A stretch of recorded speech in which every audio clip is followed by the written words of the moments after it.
Arguing for the end of adult marijuana prohibition is easy because we have facts, science, reason, compassion, evidence, truth, and logic on our side. It is even easier when researchers catalog it all for us.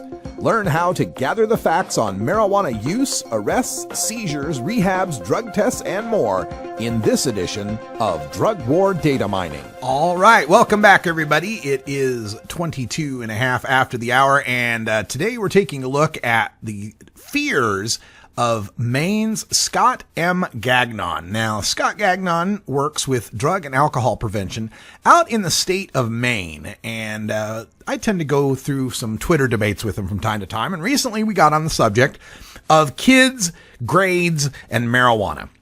And this was sponsored, or sparked, I should say, by some graphs that appeared in the Washington Post Wonk blog. This is one showing the rate of teenage marijuana use versus high school graduation rates. And it showed that the x-axis, the farther to the right you go, the more kids are smoking pot, and the farther up you go on the y-axis, the more kids are graduating high school. And sure enough, 2003 through 2006, as kids' pot smoking went down, graduation rates went down. But since 2006, graduation rates and pot use have both increased. And in another graph, the Wonk blog people showed that the state-by-state graph of kids using marijuana versus the high school graduation rate in that state showed no correlation. States like Vermont, where 12 or more % of the kids smoke pot, had really high graduation rate. States like Utah, that have very low use, had a low graduation rate, but there was no correlation between this.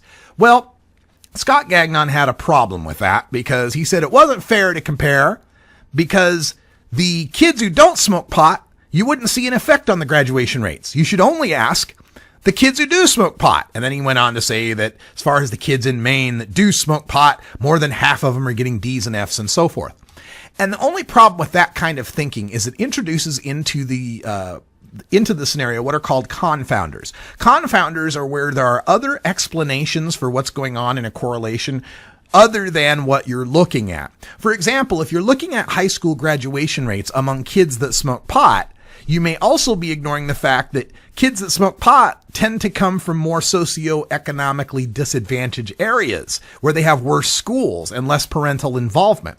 So I decided I would take a look at the data for that, and we went to the Analyze Online feature of the National Survey on Drug Use and Health, which anyone can access, and I went to the National Survey's numbers for 2012 and to do some online analysis there.